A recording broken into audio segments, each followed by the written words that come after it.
Bonjour à tous, avec l'aide de Dieu, nous allons étudier le Rambam, le 5e chapitre des lois de Mechira, des lois relatives à la vente. Dans ce chapitre, le Rambam va nous parler du Kinyan Chlifin, de l'acquisition qui est faite donc par un échange d'un bien mobilier avec un autre bien mobilier, qui est d'ailleurs aussi appelé Kinyan Sudar.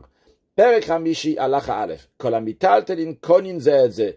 Tous les biens meublés peuvent être utilisés pour acquérir l'un avec l'autre. Keitzad, comment ça? Hechlif parabachamor. Il y a un juif qui a une vache. L'autre juif, il a un âne. Et ils veulent l'échanger. Celui qui a la vache veut prendre l'âne. Et celui qui a l'âne veut prendre la vache. Oh, il y a une béchamen. Bien qu'ils veulent échanger du vin avec de l'huile. Bien qu'ils sont pointueux sur l'argent, combien ça coûte. Ils ont évalué combien vaut cette vache et combien vaut cet âne, cette huile et ce vin. Seulement après, ils ont échangé. Quand même, on nous dit que vu que un il a tiré ça, même si c'est le propriétaire de l'âne qui a tiré la vache, et le propriétaire de la vache n'a pas encore tiré l'âne, ou bien qu'un d'eux il a soulevé, donc par exemple, un il a soulevé l'huile, mais l'autre il n'a pas soulevé le vin. Celui qui n'a pas encore fait le kinyan, l'acquisition, malgré ça, il a oui acquis les autres biens meublés, n'importe quel endroit où ça se trouve, ça devient sa propriété, bien qu'il les a pas encore tirés. C'est-à-dire, malgré le fait qu'on a appris dans le passé, que lorsque quelqu'un, il donne de l'argent pour acheter quelque chose, d'après la Torah, l'argent a déjà fait l'acquisition, et les sages ont dit que cette acquisition n'est pas suffisante, et il faut que l'acheteur va faire Meshicha, tirer, ou encore mieux, il va faire Hagba, il va soulever. Ici, on nous dit que ce Kinyan Chlifin, cette acquisition qui est faite par un échange, qui est aussi biblique, sur ça, les sages n'ont pas habité de restriction, et ils l'ont laissé tel que c'est dans la Torah. Si un homme, il a échangé un âne contre une vache et un agneau, donc il a échangé une chose contre deux choses. Maintenant, celui qui a l'âne, il a tiré uniquement la vache, ou machareta paravada, il n'a pas encore tiré l'agneau. Lokana, il n'a pas fait l'acquisition, pourquoi chez Enkan Meshicha Gmura, parce qu'il n'y a pas une traction qui est complète. Donc il n'a pas tiré entièrement la chose qu'il va acheter, donc il n'a pas tiré la vache et l'agneau, c'est la raison pour laquelle que la transaction n'a pas été faite, de même tout cas semblable à ça. Halacha Gimel. Damim shen makpidim alem. De l'argent qu'on n'est pas pointueux sur cet argent. On va expliquer dans un instant. Arehen tisham mitaltelin. Ils sont considérés comme des biens mobiliers avec konin. Et on peut faire l'acquisition d'autres biens mobiliers avec cet argent sur lequel on n'est pas pointueux. Qu'est-ce que ça veut dire? Keitzad. Rouven, il a pris une poignée d'argent sans la peser, sans la compter. Il a pris comme ça de manière approximative. Ve'amarlo, il a dit à Shimon, Choli paratra, vends-moi ta vache. Oyainze, vends-moi ce vin-là, be'elu, avec cet argent-là que j'ai dans ma poignée. Ve'natano et adam, il lui a donné comme ça l'argent. Eh bien, dans un tel cas, Kana, il a fait l'acquisition. Ve'enachamem yachol arzav. Il y a personne qui peut se rétracter. Bien qu'en général, on dit que l'argent ne peut pas faire l'acquisition de biens mobiliers s'il n'y a pas encore eu autre chose à part l'argent, comme la hagba soulevée ou tirée, etc. Quand même, ici, ça a pris effet la vente. Pourquoi? Chez Davar, chez Matsuyu, parce que c'est pas quelque chose qui est courant. Donc, les sages n'ont pas requis la traction que va tirer l'objet, que l'acheteur va tirer. Halacha dalet. De même. Rouven, Rouven, il vend des biens mobiliers à Shimon pour 50 zouz. Et quand Shimon a mitaltel, très bien, Shimon, il a fait l'acquisition de ses biens mobiliers, et il n'a pas encore payé, mais évidemment, donc il doit payer cet argent-là, donc de ces 50 zouz-là. Entre-temps, après que Shimon, il doit les 50 zouz à Rouven, Shimon, il avait du vin, ou un animal, ou un serviteur, ou quelque chose de similaire à ça, le principe qu'il avait des biens mobiliers. Il voulait les vendre. Vendre à quelqu'un. Rouven, il a dit à Shimon, tu sais, tu me dois 50 zouz. Tu te rappelles de la vente qu'on a fait? Alors j'aimerais que vends-les-moi pour les 50 zouz que tu me dois pour la vente. Il n'a pas dit juste, tu me dois 50 zouz. Parce que c'est pas le principe ici. Rouven, il n'a pas prêté 50 zouz à Shimon. Il lui a vendu quelque chose pour 50 zouz à Shimon. Et après, Shimon a quelque chose à vendre. Et Reuven lui dit, tu sais quoi, parce que je t'ai vendu à 50 zouz, donne-moi ce vin ou cet animal-là qui vaut 50 zouz. Va Marloin. Shimon lui a dit, oui, c'est ok, on fait cette vente. Eh bien, directement, Kana Reuven amital tene bechalma comme Shen. Reuven a fait l'acquisition de ces biens mobiliers dans n'importe quel endroit où il se trouve. Même s'il n'a pas tiré, il n'a pas soulevé. Pourquoi? Chez Gamze d'avoir chez le Matsuyu. Parce que ça aussi, c'est quelque chose qui n'est pas courant. Les sages n'ont pas dit que ici, ce soit requis de faire une traction. Mais s'il y avait une dette, Shimon devait 50 zouz à Reuven, parce que Reuven lui avait prêté 50 zouz. Aucun rapport avec la vente. Et il a vu que Shimon vend quelque chose. Amar lui a dit, écoute, vends-moi ces biens mobiliers que tu veux vendre, en échange de la dette que tu me dois. Les deux, ils ont donné leur accord. Lokana. Eh bien, il n'a pas fait l'acquisition, Reuven de cela, jusqu'à qu'il va soulever cet objet-là au Yimshach, ou bien s'il va le tirer quand c'est Davar Shen Dakolakbia, quelque chose que c'est pas l'habitude de soulever, qu'on a pris dans le passé, que le meilleur c'est de soulever l'objet immobilier, si on peut pas, alors dans ce cas-là, on le tire, ou bien qu'il va faire l'acquisition avec un des procédés qu'on fait l'acquisition des biens mobiliers. Alachahe, akarkaot ve'avadim, des biens immobiliers, et les serviteurs, ve'abeima, et un animal, ou chaque d'autres biens mobiliers, tout peut être acheté avec ce kinyan, cette acquisition, qui s'appelle la kinyan chlifin, donc on va expliquer dans la suite tout de suite, voanika kinyan, et ça s'appelle kinyan, donc l'acquisition. Le Ram nous dit, le principe de ce mode d'acquisition est le suivant. Donc, différemment de ce qu'on a vu tout à l'heure, qu'ils ont fait un échange d'un bien mobilier avec un autre bien mobilier. Dans cette halakha-là, on ne parle pas qu'ils ont fait mamash la même chose, ils ont fait de manière différente. On va expliquer tout de suite. Et iten akone la makne klikosho. Le kone, l'acheteur, Shimon, il va donner au makne, au vendeur, un ustensile, quel que soit l'ustensile, veyom marlo. Et l'acheteur, il va dire au vendeur, kne klize chelef echatzer. Achète cet ustensile-là à la place de la cour. La cour, c'est pas un bien qui est mobilier, c'est un bien immobilier, mais le principe est le même, que ce soit bien immobilier ou mobilier, c'est pas comme on a appris avant, jusqu'à présent, dans les premières 4 halakhot, qu'on parlait d'échange de deux biens mobiliers. Ici, on parle qu'il y a possibilité de faire un échange d'un bien avec un autre bien, même que c'est un bien qui est immobilier. Encore une fois, il y a l'acheteur Shimon, il dit à Reuven, écoute, Reuven, tiens, prends cet ustensile. On verra après les détails dans cet ustensile-là. Prends cet ustensile-là, et en échange que toi, vendeur du champ, vendeur de la cour, tu vas prendre cet ustensile, il va t'appartenir, eh bien en échange, la cour, le champ, va m'appartenir. Ou à Yain, ou bien il lui dit, prends cet ustensile-là à la place donc du vin que tu vas me donner, ou à Beima, ou bien l'animal que tu vas me donner, ou à Evet Shemachat Bekar Vekar, ou bien l'animal que tu vas vendu, les serviteurs, pardon, que tu as vendu à telle et telle somme. Il y a aussi ici de l'argent qui est en jeu, mais l'argent, c'est un détail qui va venir avant ou après, mais l'acquisition va se faire par ce kinyan, qu'on appellera dans la suite un kinyan, faire un kinyan. Eh bien, c'est une bonne manière de faire une acquisition, et donc, dès le moment que le vendeur, il a soulevé l'ustensile, il a fait l'acquisition de l'ustensile que l'acheteur lui a donné, eh bien, automatiquement, l'acheteur, il a fait l'acquisition de ce terrain, ou bien de ces biens mobiliers, même s'il n'a pas encore tiré, même s'il n'a pas encore donné l'argent, ça y est, la vente a été effectuée, donc évidemment, il devra lui donner l'argent, s'il n'avait pas donné avant, et il n'y a personne, ni l'acheteur, ni le vendeur, qui peuvent se rétracter de cette vente qui est valable, ça y est, elle a été faite. Halacha vav, en konin ela bekelim, bekeli. Le kinyan peut se faire uniquement avec un récipient, avec un ustensile. Même si cet ustensile n'a pas la valeur d'une puta. Encore une chose, le Ram nous dit, on n'a pas le droit d'acheter avec quelque chose qui est interdit d'en profiter.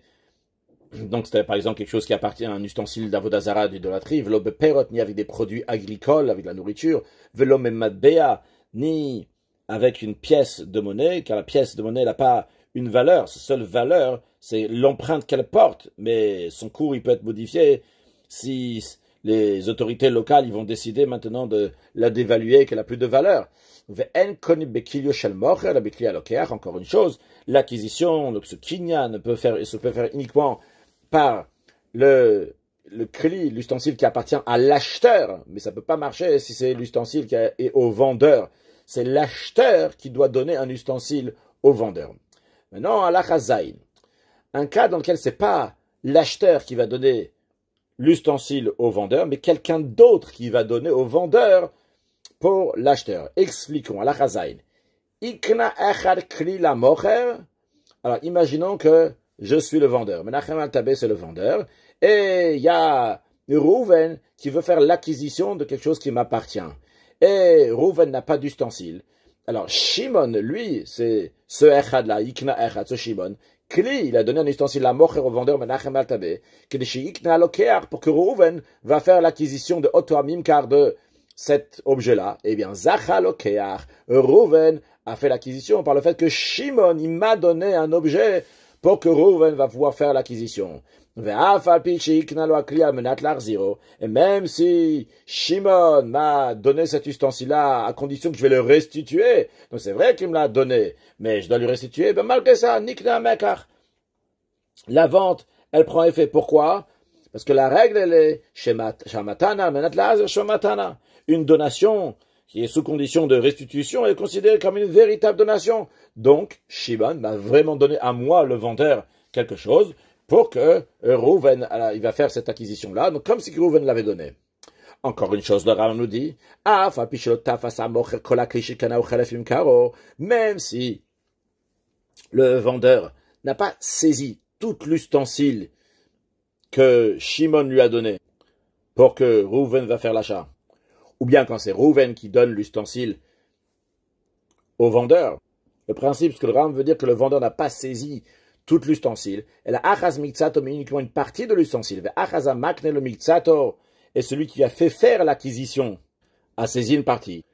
Donc, dans des mots simples, chacun il est en train d'attraper l'ustensile. L'ustensile n'est pas parti entièrement dans les mains du vendeur. Malgré cela, kana lokeach, l'acheteur il a fait l'acquisition, mais verrou. Ceci c'est à condition qu'il y a une des deux conditions qu'on va dire dans la suite. Ou bien, chez Yechos Vimenu Kedeshiokli, que le vendeur, lorsqu'il va prendre cet ustensile, il va voir dans ses mains la quantité la taille d'un ustensile, on verra dans l'instant ce que ça veut dire. Ou bien, deuxième option, ou bien qu'il va le tenir d'une manière qui peut tirer, détacher tout l'ustensile, de celui qui lui fait faire l'acquisition. C'est-à-dire celui qui lui fait faire l'acquisition de cet ustensile. On ne parle pas du vendeur. On parle de celui qui fait acheter au vendeur cet ustensile-là. Le Rambam m'explique c'est quoi que ça veut dire qu'il va prendre la quantité donc d'une partie, que ce soit un cli. Les firas, c'est pour cela. Si la manière que si l'ustensile entre guillemets qu'il est en train de donner au vendeur, c'est un vêtement, il faut que le vendeur va saisir du vêtement la taille de 3 doigts, parce que le fait qu'il a saisi 3 doigts du vêtement, eh bien, c'est considéré un vêtement à part entière. Car chez car 3 doigts d'un vêtement, c'est appelé un ustensile, comme on l'a expliqué dans les lois concernant l'impureté des vêtements. De même, de même s'il a saisi moins que 3 doigts du vêtement, mais il avait la possibilité de détacher tout l'ustensile, donc tout le vêtement de celui qui veut faire l'acquisition de ce vêtement, Kana, eh bien, l'acheteur, il a fait l'acquisition. Donc, en 2 mots, le Ram nous a dit ici que lorsque le vendeur reçoit l'ustensile, du moment où il a, par exemple, dans un vêtement, un shiokli, donc 3 doigts, ou bien, même s'il a moins que 3 doigts, mais il peut le tirer, eh bien, si une de ces 2 conditions a été faite, malgré le fait qu'il n'a pas pris tout l'ustensile, l'acquisition sera valable et l'acheteur aura fait l'acquisition de ce bien. Halachachet. Ça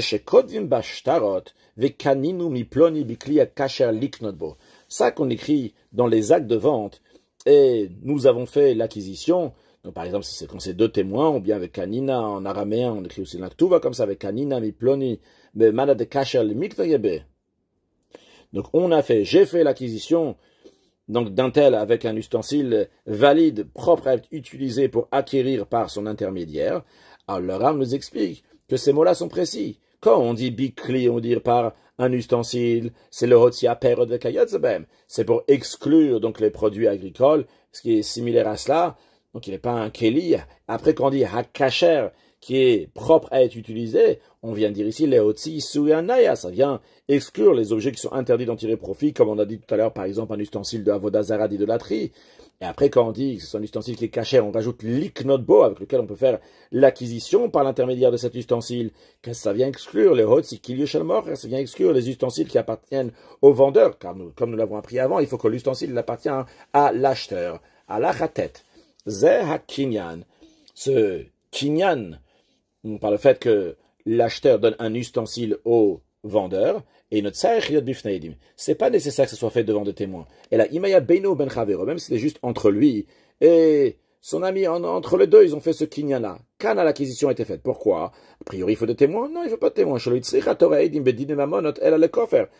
La Torah a requis des témoins pour les lois pécuniaires uniquement. S'il y a quelqu'un qui nie son obligation, alors il y a besoin de témoins qui vont témoigner qu'en effet, il doit bien de l'argent, quelque chose comme ça. Avalamocher, ou anoten, ou asocher, ou amashil, vekayotse, bahen.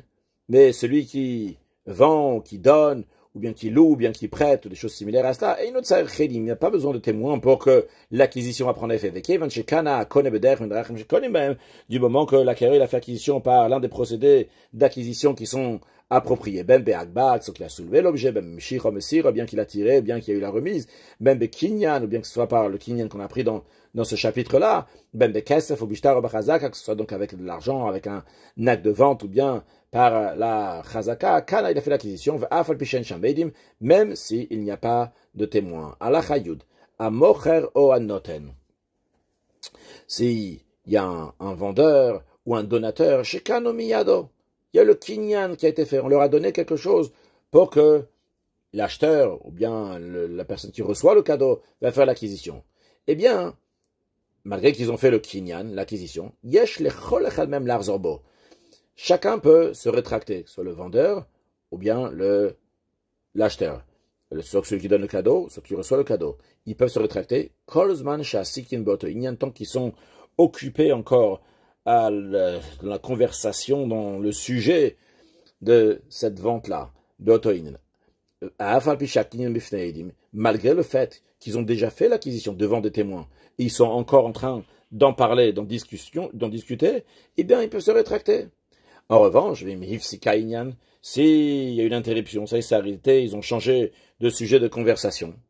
Il n'y a aucun d'eux qui peut se rétracter. Même s'il n'y a pas de témoin. Comme on a dit tout à l'heure, il n'y a pas besoin de témoins pour faire ce kinyan. Le kinyan est fait de lui-même. Jusque là, on rajoute au début de la chayoud que s'ils sont encore en train de parler de ce kinyan, eh bien, ils peuvent se rétracter.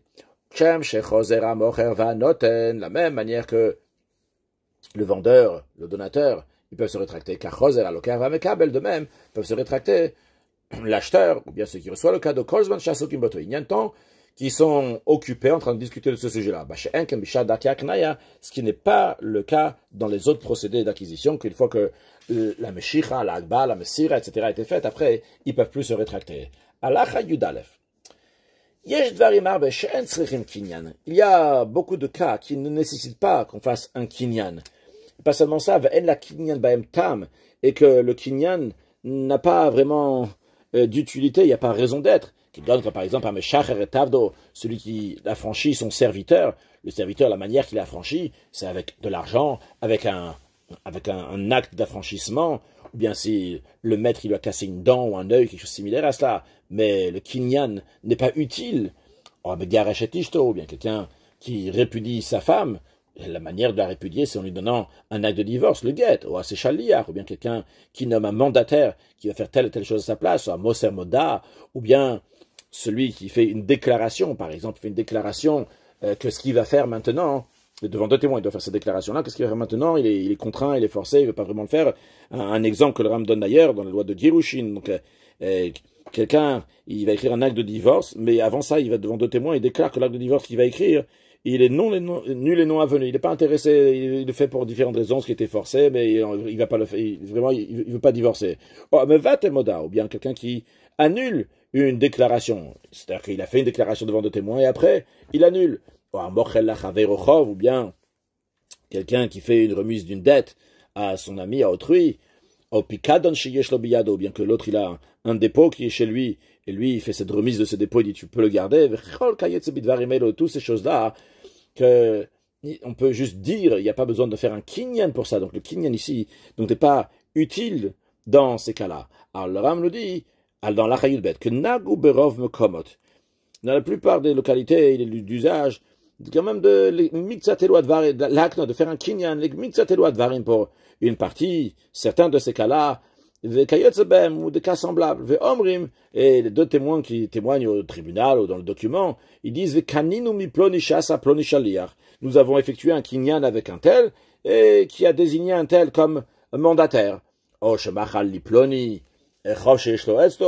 bien ils disent qu'on a effectué le kinyan avec un tel qui a fait une remise de dette que l'autre lui devait, ou bien ils disent qu'on a effectué un kinyan avec un tel qui a annulé de la déclaration qu'il a fait sur le get, sur l'acte de divorce, des choses similaires à cela, mais ok, les gens le font bien que c'est pas nécessaire. Alors dans la Chayut Gimel, le Ram dit que quand même, il y a une petite utilité dans cela. Il dit que kinyan zeshenagu l'acte de beilu advarim, ce kinyan qui est d'usage d'effectuer dans ces cas, on a dit qu'en effet, inomoï klum, il n'a aucun effet. Mais la lodia, le petit effet qu'il a, c'est pas dans la notion de kinyan, dans la notion d'acquisition, il n'a pas d'effet. Mais comment on le fait pour informer chez Inomer Dvarimel ou Kimsach Ce qu'il veut dire en faisant ce kinyan, il veut dire qu'il ne tient pas ses propos par amusement, par plaisanterie. La chez Gamar Belibo, il est sérieux. Littéralement, il a décidé, il a résolu dans son cœur. Uniquement après, avec toute sa conscience, il a dit ces paroles-là. Les filles, c'est la raison pour laquelle Imamar, il a dit Belev Shalem Aniamat Vigamat. Il n'a pas fait de kinyan, il a juste dit verbalement. J'ai fait cette déclaration-là avec un cœur sincère. Là, c'est d'avoir de faire telle et telle chose. Il n'y a rien d'autre qui est nécessaire. Et là, dans ces cas-là, vraiment, le kinyan n'est pas du tout nécessaire. Il n'y a même pas la petite nécessité. En tant que kinyan d'acquisition, c'est sûr qu'il n'y a pas besoin. Juste, ça peut peser, on va dire, c'est plus sérieux, et il fait sincèrement, mais s'il a dit verbalement, le kinyan n'y a pas du tout besoin. Ces paroles-là dans lesquelles il n'y a rien de concret, c'est la personne en train de parler, quelque chose qui va se faire à l'avenir, donc le kinyan n'a aucune utilité. Ça commence à par exemple, s'il a écrit dans un document que nous avons effectué un kinyan avec un tel pour confirmer qu'il partira à faire du commerce avec un tel. Ou bien qu'ils ont écrit dans le document qu'ils ont fait un kinyan avec un tel et tel, et qu'ils sont associés dans cette cour-là, qu'ils vont partager la cour qui leur appartient d'eux. Ou bien que les deux ils vont s'associer dans un artisanat. Alors, dans ces cas, il y a des choses qui sont similaires à Sakulan, Varim, ça c'est une acquisition donc sur des paroles, il n'a aucune utilité, car il n'a pas fait acquérir à son ami, il n'a pas transféré à son ami une chose qui est définie et connue, quelque chose de concret. L'oikar, ni le capital d'une chose, le perot ikar, ni le fruit de ce capital bien défini et précis. Donc il n'a pas dit, tiens, je veux te vendre telle et telle chose, ni les fruits de telle et telle chose. Les fruits de telle et telle chose, ça serait que la chose de base, elle reste chez le propriétaire initial, et que les fruits vont aller chez celui qui fait l'acquisition. Même ça, il n'y a rien du tout. Il a juste promis de faire quelque chose. Donc le kinyan, l'acquisition n'a aucune utilité dans cela. Conclure avec une halakha, un mot de chassidut. On a vu au début quelqu'un qui échange une vache avec un âne, ça va dans l'autre sens aussi. Il a échangé l'âne avec la vache. Expliqué dans chassidut qu'il y a plusieurs sortes de yetzerara. Yetzerara qui est un chamor, qui est un âne, qui est pas cachère. Il y a un Yetzerara qui est para, qui est cachère. C'est déjà une étape de changer Yetzerara qui est pas cachère, Yetzerara cachère. Et après, évidemment, enlever totalement le Yetzerara avec ce qui va se passer concrètement lors de la venue de Mashiach très prochainement. Une excellente journée.